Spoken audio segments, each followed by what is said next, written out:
What is up, guys, and welcome back to the channel. It's Senju Sage. I know it's been forever, right? I feel like I haven't made a video in a while, especially a what if.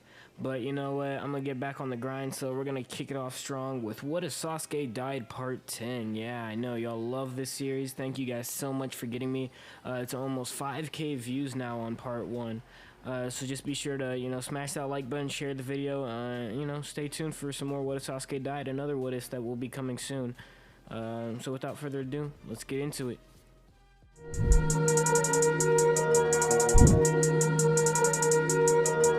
Creeping on the come up with a 211 on my mind, persuaded by the devil, gripping on my black plastic knife, searching for a lick that I can hit with murder in my soul, swinging banging corners in the 67 Elko.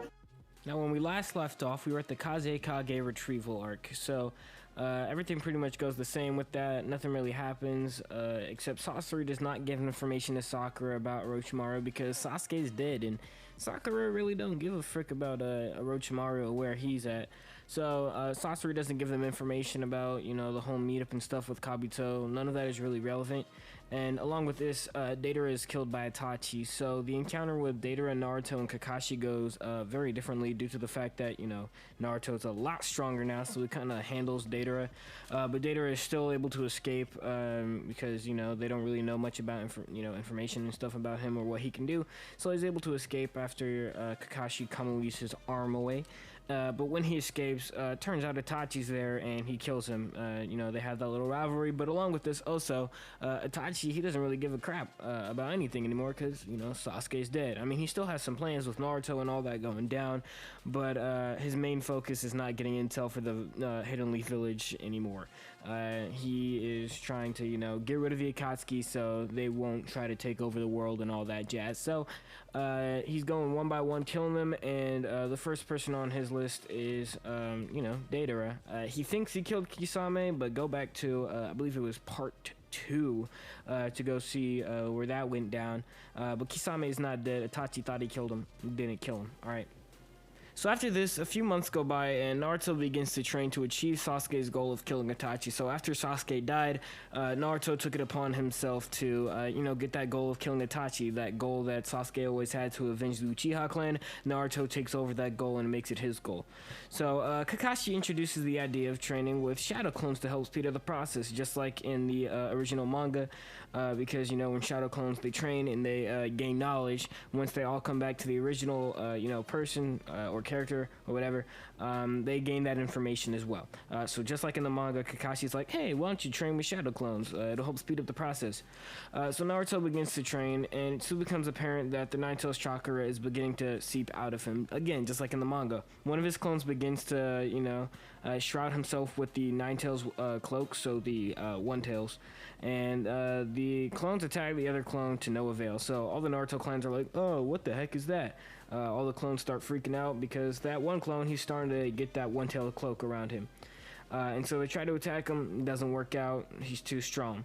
So Kakashi attempts to put a seal on him, kind of like how we did during his fight with Deidara, but is hit with Genjutsu and immediately collapses. So remember, this Naruto has DMS due to the fact that he witnessed, Sasuke die.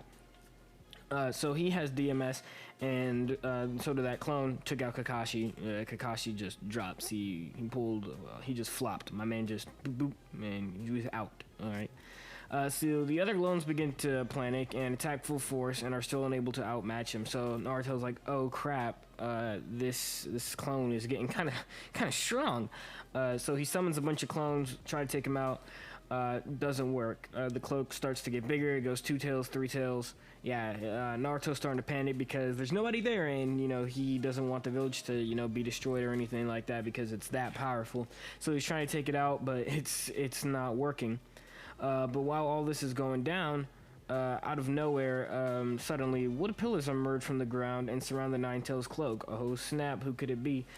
So yeah, just So like I was saying, basically wood pillars, they pull out from under the ground or whatever, and they start surrounding the clone, and they create a cage around him, basically trapping him so that he's unable to escape. And then Nine-Tailed Cloak, Naruto is trapped now. All the clones are kind of, still trying to figure out what's going on, if they're under attack by somebody else, how they were able to, get the clone locked down. They're all still trying to figure this out. Just then, a man appears and applies a seal on Naruto that causes the cloak to disappear. The dude who pulls up, I assume you guys already know who it's gonna be. But he uses the wood pillar, cages the cloaked Naruto, and he puts a seal on him. The cloak eventually fades away, and the Nine-Tails chakra is sealed back into Naruto. It's done seeping out. It's good. The cloak disappears after the seal is applied. Just then, all the shadow clones disappear as Naruto collapses in a pool of sweat. All the clones, they're like, what the heck is going on? But then they all disappear, and the original Naruto is left standing, and he then collapses on his knees and hits the ground, kind of like Kakashi. But unlike Kakashi, he didn't get hit by Genjutsu. Kakashi is out. But Naruto is just out from exhaustion. Kakashi's out from mental, physical, visual pain. The man turns out to be Yamato. Yeah, it's kind of obvious if you didn't get that. Y'all thought it was Hashirama? No, it's Yamato. So the man Yamato takes both Kakashi and Naruto to the hospital. Yamato pulls up. Not in the same way that he did in the original, source material. It's not through Tsunade assigning him to Team Kakashi because Kakashi is hurt from the Deidara fight, because Kakashi, he didn't have to go out, or he didn't have to use the seal on Naruto, because Naruto, he was able to control Kurama using his DMS. What's it called? Kakashi didn't have to exert as much energy. Kakashi didn't have to go to the hospital, and he was able to make a full recovery from the fight without having to go to the hospital and all that. But now that he has, he's been hit with this major genjutsu from the, DMS Nine-Tail Cloak Naruto, he's kind of freaked out, Naruto wasn't able to control it this time because it was too much for him. The cloak went from 1, 2 to 3 tails. Not 4 tails yet, but it definitely went to 3-tailed cloak. And Kakashi's out, he's out like a light. So Yamato takes them both to the hospital. Tsunade arrives at the hospital soon after and determines that Naruto will be fine. He just passed out from exhaustion, trying to take out the cloaked Naruto. And when all the shadow clones, they come back into him, he's hit with that fatigue, and he just passes out from exhaustion. Kakashi would take some time to recover though, so Kakashi is out like a light. Kakashi is in pain. Not only from exhaustion, but like Genjutsu hit him differently. Tsunade determines that it will take longer for Kakashi to recover than Naruto, and that Naruto will be fine in no time.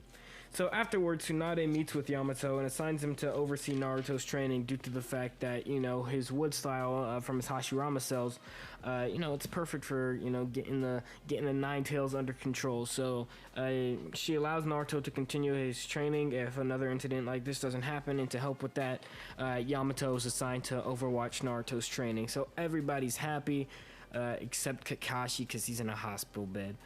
But Yamato is now overseeing Naruto's training, and Naruto, he's still practicing that Rasen Shuriken, you know what I'm saying?